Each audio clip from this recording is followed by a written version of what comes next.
Hi, everybody. My name is Jason Klein. I'm the Director of P20 Initiatives at Northern Illinois University. As part of my role, I facilitate the Illinois P20 Network. We have partnered with the Department of Leadership, Educational Psychology, and Foundations in the College of Education at Northern Illinois University to bring you this series, Amplifying Solutions. In Amplifying Solutions, we ask current graduate students, nearly all of whom are practitioners as teachers and administrators in schools, as well as alumni of our various graduate programs, for what are the big issues they're facing, particularly during the current pandemic. And then we're bringing leading experts, colleagues of ours, faculty members, to come and speak to those issues. So today, we've got the challenge of staffing during the COVID-19 pandemic. And we've got two wonderful guests, Monica and Matt. Monica, you want to go ahead and introduce yourself?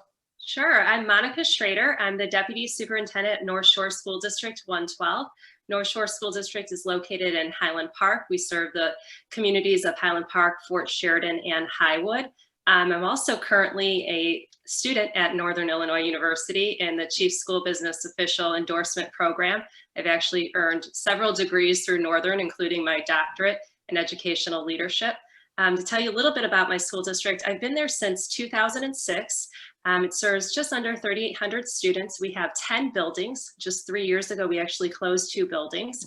And we have 2 dual language academies.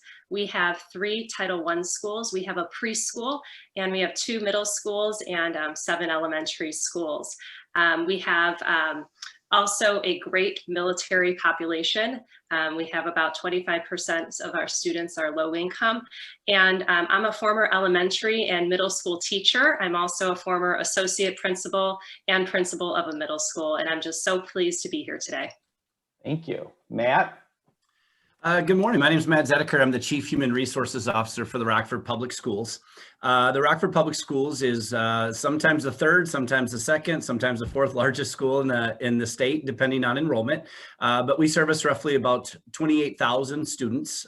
We have about 2,000 full-time REA members, teachers, that work across 41 different buildings. We're certainly a very diverse school district. We have over 60 languages represented within Rockford. And our student population is actually a third African American, a third Latino, and a third Caucasian. So it's a very unique mix of students, which is fantastic for our community. Awesome. Oh, sorry, yeah. Matt, go ahead. I just, a little bit about me. I started as an elementary teacher, and I also coached high school football for about 12 years and was an assistant principal at the middle school, assistant principal at the high school, principal in an elementary school, and then I also supervised principals for a short time before taking my current role. So thanks for having me, and look forward to the conversation. Well, it's so great to have both of you. One of the things, we actually had a principal from a smaller school district in the northwest suburbs that was going to be a part of this as well. And just to speak to the dynamics of the situation as we record this, that principal, who will be in another upcoming episode, is actually working with their staff to switch from being in a hybrid model, going back to a full remote model as a result of the dynamic nature of the number of COVID cases, the percent, and et cetera. And so this is a really big thing. Now, as we're going to start, one of the things that was really interesting to me, just yesterday, I was speaking with a friend who's a very experienced teacher, someone who's held district-wide instructional leadership positions, but hasn't been an assistant principal or principal. But so even with that person, though, with their in-depth knowledge of how schools and school districts operate, the fact that in any year we're already planning for the coming school year by the time we hit November wasn't super clear to them. And of course, as both of you know, a lot of that planning revolves around staffing, and staffing is tied to student enrollment and so on and so forth. Staffing is a major, maybe the most fundamental element of what administrators have to do in terms of their planning processes. You know, obviously instruction, of course, and student and staff safety are incredibly important things we do, but staffing is the planning piece that is always there and moving forward. So given that, and given the fact that a year ago at this time, when you were planning for the 2020-2021 school year in November, December, no one was planning around a global pandemic that would see us move completely to remote learning at times, to these hybrid models, to delivering food to kids and families outside our school buildings, things that maybe at this point last year we would have said if questioned, oh, that's impossible, we can't do that. And here we sit and we're doing it. So what were the parameters that you were facing when you first started shifting your staffing, not so much for last March and April and May, but for this school year? So if we can rewind to last spring and summer, what were the first parameters that you were having to deal with? And are those similar to what you're dealing with now? Yeah, I'll start. As you mentioned, Jason, we start the staffing process early. So back in March, we told all of our staff what their assignments were. And, we typically don't like to change those assignments unless there's very unique circumstances. I mean, teachers are planners too. Mm-hmm. So back in late spring, we engaged a group out of Boston called the District Management Group, DM Group. And they really helped us kind of formulate a process and a plan for how we were going to reopen our schools. So back in June, we started talking about this hybrid model. And I don't know about Matt, but I could tell you, I started getting a little bit nervous because I'm like, we're going to be offering students choice, right? Whether they're going to be coming back in a hybrid model, which for us was going to be an AM and a PM shift, so 2 shifts, or full remote. And I was thinking, how are we going to staff our buildings for this? How are we going to, at this point in time, this late in the game, allow staff and students first to elect their model? And then how am I going to figure out what staff we're going to put in place? Because by that point in time, it's pretty late in the season to start hiring staff. And also, that staff is tied directly to our budgets and we don't have an enormous amount of money to spend on extra staff.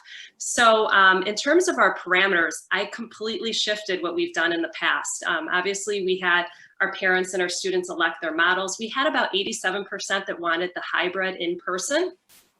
But in order to do what we were wanting to do by having a virtual full remote model also, I would have to have at least 1.5 to 2.5 FTE at every elementary grade level. So this was not easy. And as you know, when we shift staff, we would love to be able to first see who would like to volunteer for that process.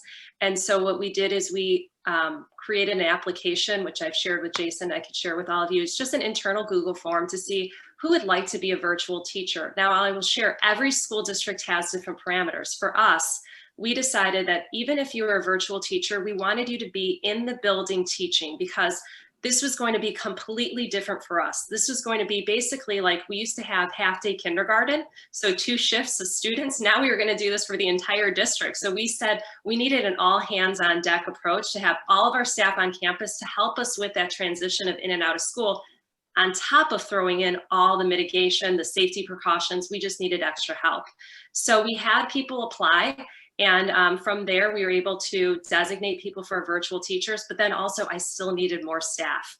So what we did is we went back to our, we have a sequence of honorable dismissal lists, which we always have to update every year in personnel office. I looked to see, where were we with our endorsements? And I looked at any teacher who was not currently a classroom teacher, but had an elementary endorsement.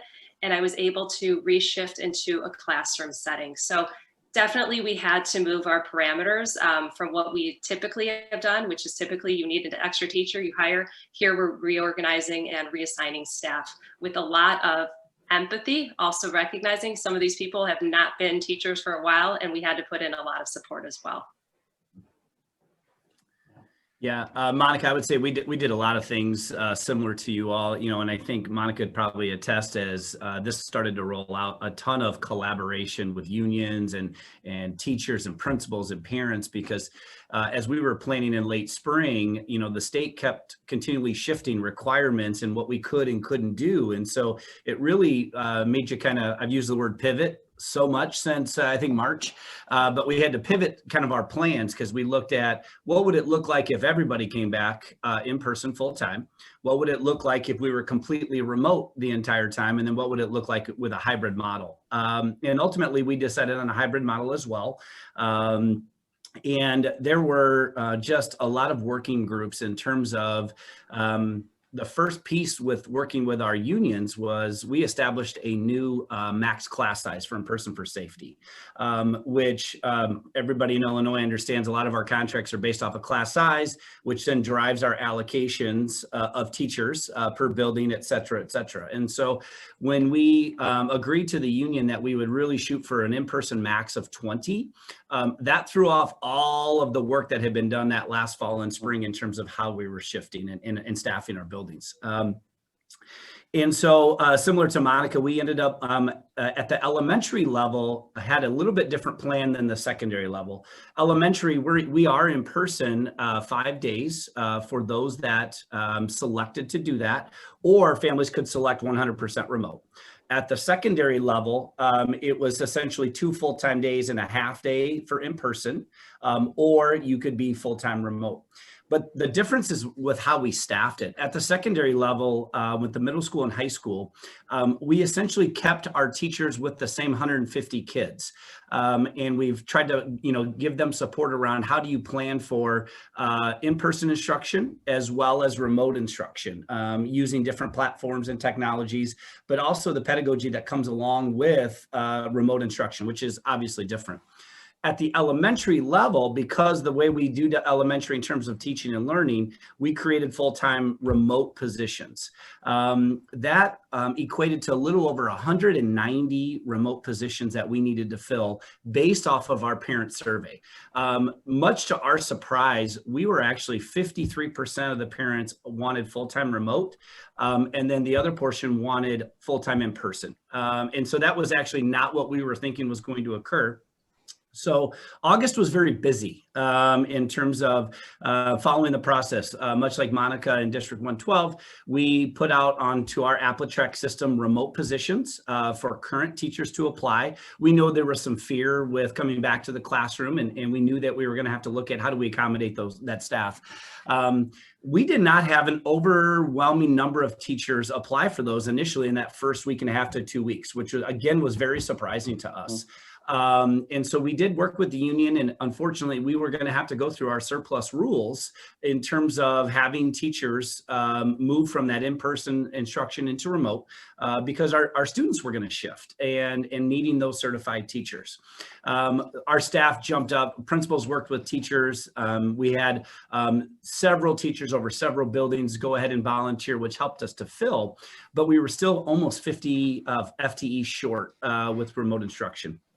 And so, again, like Monica, we looked at other certified staff who didn't have classrooms, and we had to weigh how we were going to do this. We have instructional coaches. We have ESL teachers that are kind of a pull-out support service. We have elementary librarians. And so we ended up having a lot of discussion, and no decision was the right decision because it all had negative consequences to what we decided. But we ended up pulling our ESL teachers and putting those into remote positions. And much like Monica, some of them have not been classroom teachers in quite some time.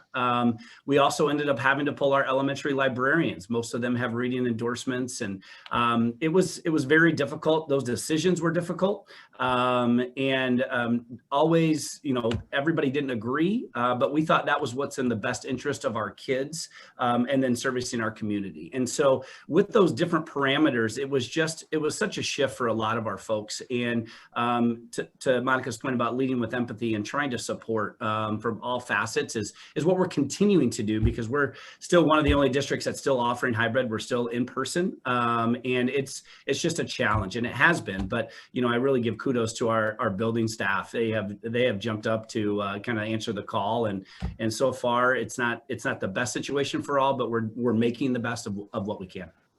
So you both talked about empathy, and I know we didn't have this on the original rundown, but I want to pivot, if we will, to that for just a moment, because empathy is obviously an attribute that individual people have or show. It's part of leadership, it's part of school culture.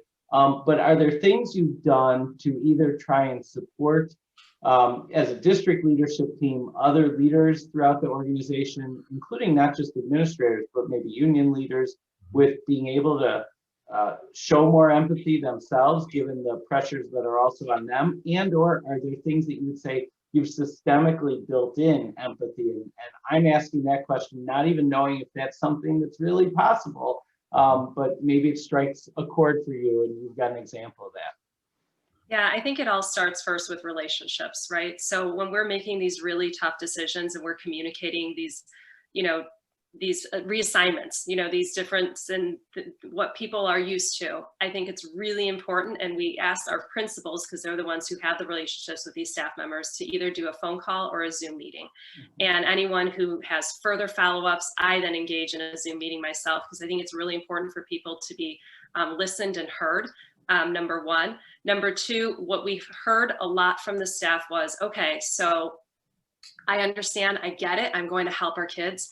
I need some help though, I need some PD. So one of the things that we did is we reached out to our teaching and learning department. They were wonderful about reaching out to our staff. We had instructional coaches supporting them. We also have a strong mentoring program that typically focuses on our first 2 years of our staff. They started to also try to match up mentors as well. So it's more like that system and that structure after listening that they need help. That was really where we wanted to support them in terms of, their transition. I'll say as a whole, organization, something that we've started over a year ago is really focusing on the principles of happiness and out of Sean Akers' work and focusing on, positive psychology.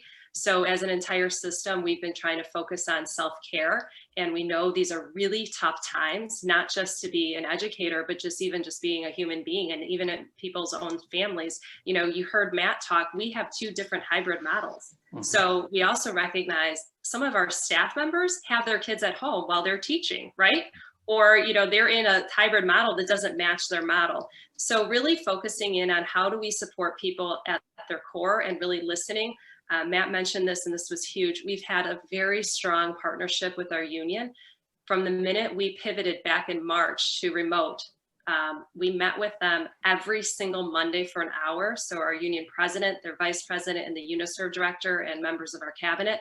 And we really wanted to listen to what the concerns were, to brainstorm, to come up with new ideas. They were integral members of our reopening committee and really trying to get a sense of as to what was happening with over our 530 employees.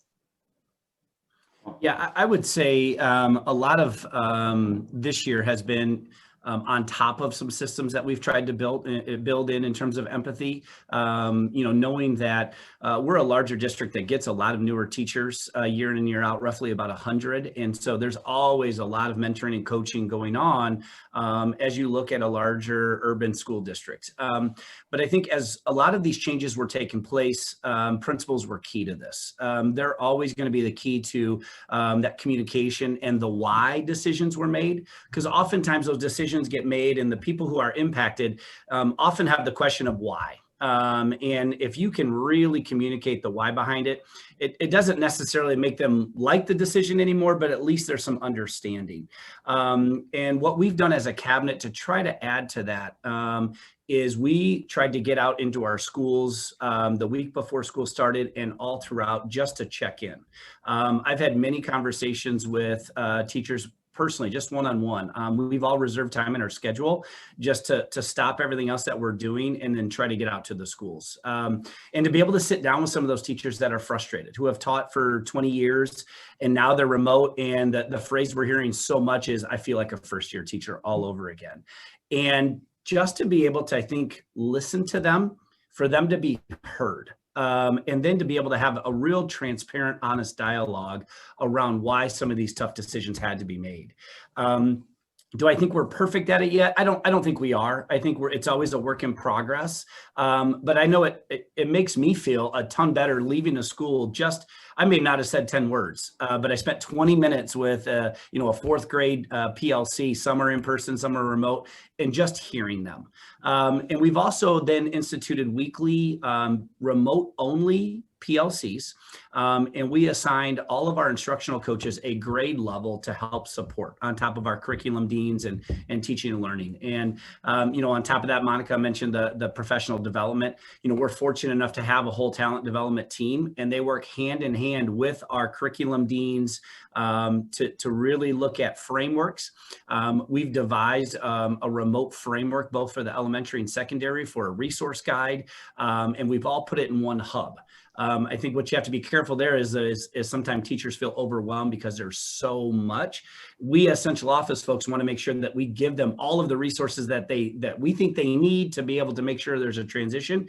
And sometimes it's just overwhelming. And so I think that extra touch about just having some personal connection allows them to take a breath and to understand that it is relationships. It's one day at a time, and we're all moving forward together. So one of the themes that we've heard both of you talk about is the importance of collaboration, both within the administrative structure you already had in place, including, of course, the curriculum team, which may include instructional coaches, people who aren't administrators necessarily, as well as with your leadership of your collective bargaining group. So thinking for 1 second, pivoting again, but there are hundreds and hundreds of school districts in Illinois that have 1, 2, or 3 schools and may not have some of the resources in terms of people, whether they're well resourced in terms of a per pupil expenditure level or not. They may just not have some of those people that you've talked about being so important collaborating with. What would be, if you were going to talk to a principal or a superintendent or a superintendent principal, as a friend of mine and former assistant principal of mine is, and he's the only one, right, in his district. He's it when it comes to administrators. If you were going to talk to him and say, these should be your priorities for some of the things you've collaborated around, knowing that they're the only person or there's only a couple of people to do the work, what would you say those top priorities are as we continue to see things shift and evolve around us? I'll let Matt go first. Yeah, that's a really good question. I think to start with, I think the first point I would make is relationship building. In a situation like where we're in now, our students lost so much last spring in terms of access to teaching and learning, access to structure, access to some that dependable adult that they often need. And so my first piece would be, if I'm talking to a superintendent principal, is to engage that staff into how they're going to connect with their students differently this year than in past years. And whether that you're in the remote structure, a hybrid, or even in person, our students are going through so much and so many different things. And I think before there's any kind of progress from an academic standpoint is, I'm the teacher, I'm here for you. We're going to do this every day. It may look different, but we're going to still develop relationships and we're going to connect no matter what model that we're in. I would say then the second point is just really looking at a progression of how you're going to do teaching and learning. It's not going to be the same. The expectations cannot be the same to start the school year that you might typically have. Formative assessments are going to look different. How you progress monitor students are going to look different. I think it's going to be really important then to have teams of teachers lean on each other more now than ever. And especially in smaller districts where you don't have instructional coaches or maybe directors of curriculum or teaching and learning to really support that work. And so colleagues are really going to have to depend on one another. And then I think the last point I would probably make is teachers can't be everything to everyone. In this model, Monica alluded to family and their own children and colleagues and pressures. And so often, I think teachers who, many that you encounter are perfectionists, have gotten into the profession because they want to make a difference. Mm-hmm. And you can tell when they're feeling like they're not connecting. And to really focus on the fact that you're not going to be everything to everyone, just be the best that you can be, and that we'll continue to work through it together. I really think if you focused on those 3 things, I think the academics are going to come, and it may not look different. And I think moving forward, teaching and learning may not look different from this point forward, but I think those 3 focal areas, I think, would help really move a district to supporting their students and families throughout the course of this year. I would agree with Matt. I'm a huge Simon Sinek fan, and he always talks about starting with why. So that's what we did when we started to really plan on the restart of schools, and it was really focused around, okay, our kids really lost a lot of ground by not being in person. So how can we creatively bring them back, and what would learning look like? And really we focused on 3 areas. And I have to tell you guys, if you don't know, our superintendent, Mike Lubefeld's a superstar when it comes to communication. And it was really around 3 major areas. It was about learning, safety, and communication, because those are the 3 things that come up all the time, right? Am I going to be safe when I come back to work? Are my kids going to be safe when we send them back to school?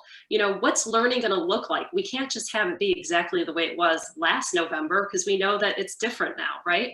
And then that communication piece, it's that old saying, you can never over communicate. People want to hear from you. Staff want to hear from you. Parents want to hear from you. Students want to hear from you. We had 7 town hall meetings on Zoom with just staff. We even had town hall meetings with students. Not a lot showed up, but it was the best, because the kids always say what's on their mind, and they were great. They told us exactly what they were worried about and what they were thinking about. But even I look at it, even if you don't have a lot of resources, those things that I mentioned, you could pull that off, right? You could identify the stakeholders that you need. When we focused on our working groups, we had one that was around teaching and learning and social emotional supports, so we had our student services department looping in with our teaching and learning department. We had one that was just focused on resources, thinking about like, what were our needs? We were able to rent, outdoor tents, right? We were able to rent additional hand washing stations. We had a whole nother just stakeholder group that was just focused on communications. And then we had one that was focused on the operations, like how are we going to legitimately pull this off from a day to day? But I feel like those structures could be put in place anywhere, and focusing, as Matt said, on those relationships, knowing your people and seeing like, okay, guys, how are we going to figure this out? This is our why. Let's come up with a plan together. Awesome. So we've kind of just actually talked about the advice that you would give people in other districts. Last kind of question on what you've done, and then we'll move to one more looking towards the future. So first, what are the legal and political facets that have been key, whether they've gone well or not?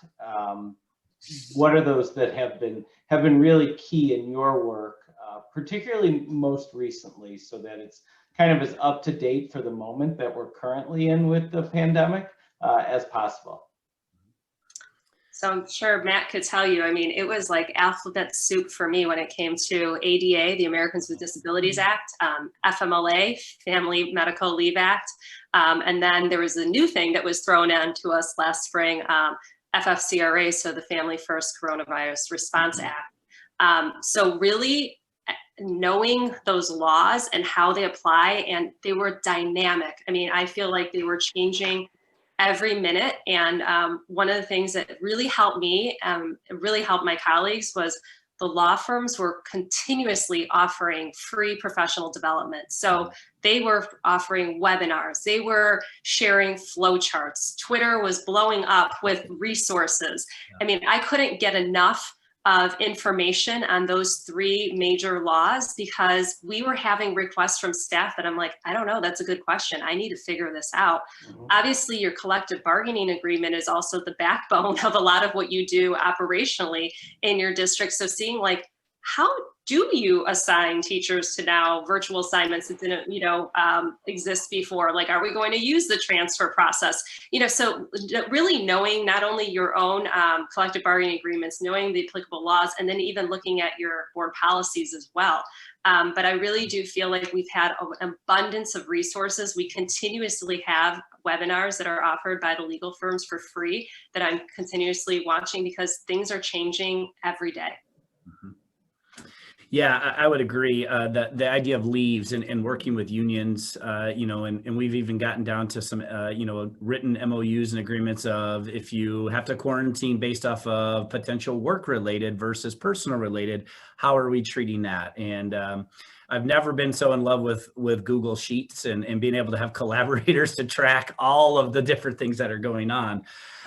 But I think on top of some of those leaves, from a political lens, I think every community has had both ends of the spectrum in terms of families and staff and community leaders, either wanting everything to be open and having kids in school versus wanting everybody to be home and be remote. And I think I know that my superintendent and I know Monica with Mike and others have juggled that. And you're back into there's no right answer because someone is going to be, not happy with the decisions that you make. And so that political lens has been there since last March, and it continues as, the state of Illinois goes up in terms of positivity, certainly our counties, and how are we responding with that information. And, we're very fortunate. We have some great tracking, and we have contact tracers, and we have spreadsheets that we're updating daily with in terms of who may be positive, who's quarantined, and we've been able to stay on top of that information to make decisions with our county health department.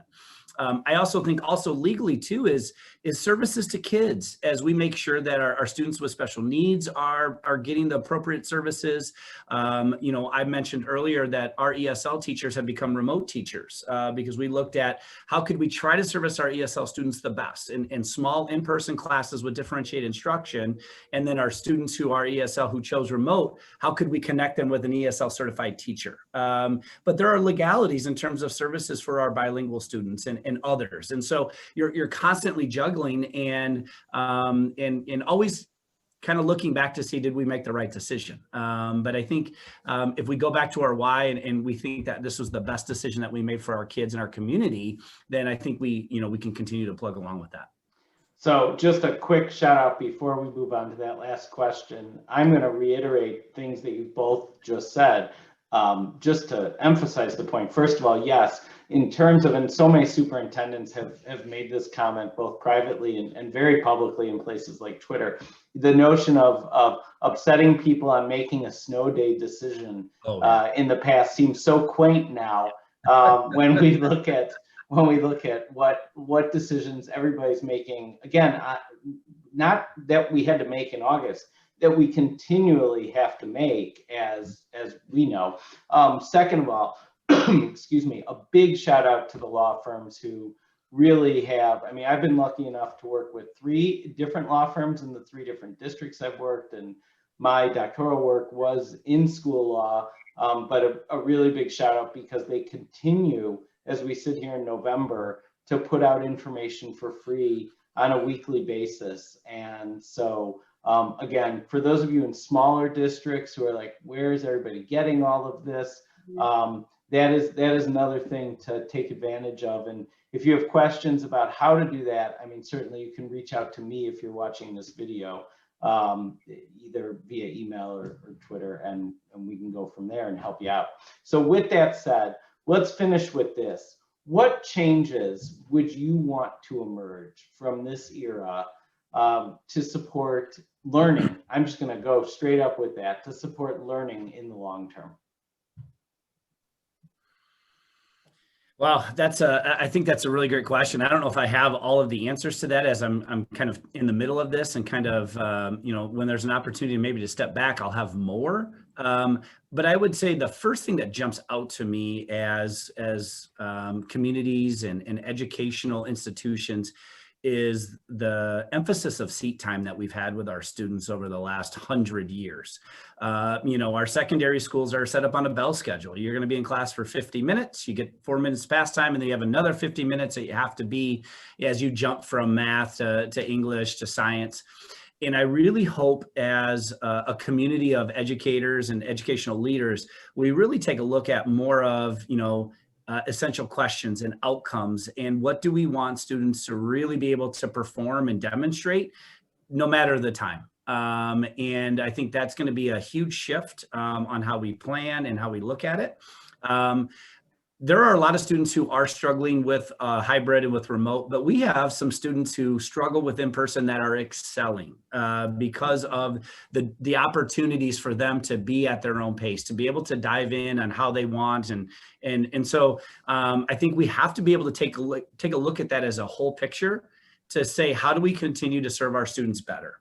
And I think that's going to be huge. And then from the elementary lens, for me, I think this just affirms and reaffirms the idea of social emotional within our young students, and being able to emphasize that more to actually improve our academic outcomes. And I think this will be really an opportunity to take a look at that, and how do we move forward from that pre-K all the way through up through middle school, even as we encounter that. So like I said, I think there's going to be probably more that come out of it as we all have an opportunity to kind of get out of that whirlwind and be able to reflect. But I think those two things really jump out for me right now. Yeah, for me, it's that flexibility and creativity. I love how people have been pushed to think differently. I could tell you, I didn't even know what Zoom was last November. I never even heard of Zoom. So the fact that this is now part of my daily life is amazing. But what I will say is that, we do talk a lot about negativity regarding Zoom, right? Zoom fatigue, and kids are like tired of being on Zoom, and so are teachers. But I could tell you I saw some real positives. One is that you don't have to jump in the car anymore and go and attend a meeting and waste time in the travel. I see that our teachers are collaborating across, buildings like they never have before, which is great. I myself, I'm very active in the Illinois Association of School Personnel Administrators, IASPA. And, we used to have meetings every, a couple of Fridays on an afternoon. And now it's like you just jump on a Zoom and all of a sudden you have like 30 people show up on your screen. So that's great. Also, when it comes to that flexibility, that all hands on deck approach really is something that I hope never changes. I love the fact that parents are more engaged than ever in people's, in their child's education. I mean, we're in people's living rooms, we're in people's kitchens, and they're paying attention. And I love that. That's some things I hope never change because of what we're doing. Also, I could tell you in terms of the selection process, it's great to be able to just interview candidates via Zoom. They don't have to come into the building anymore. And yes, you do miss a little bit of walking through and doing a tour of the building and those kind of things, but we found it's okay. We've been able to pivot. It's always fun when you finally do meet a staff member. You're like, oh my gosh, it's nice to see, their whole self.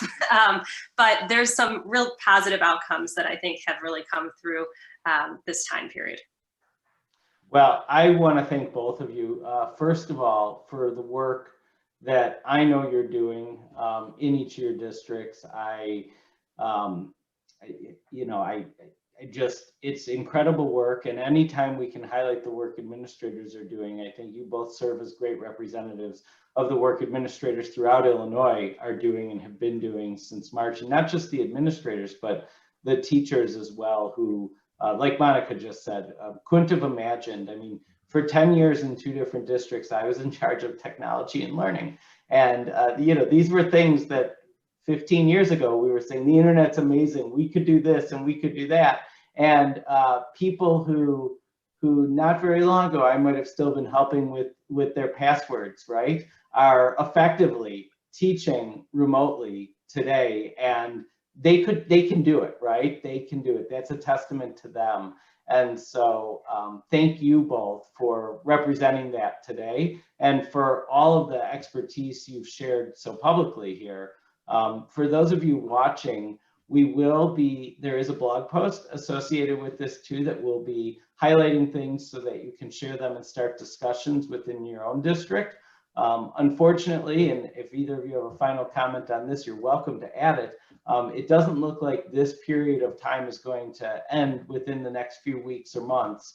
So I think continuing to learn about this, both for the short term to help us successfully get through things for our current students and with our current staff members is important, but also then, as we just discussed on the last question, being able to take these things and apply them out is also really critical.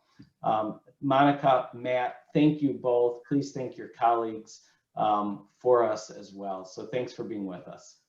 Thank you. Yeah, thanks for having me. Thanks again.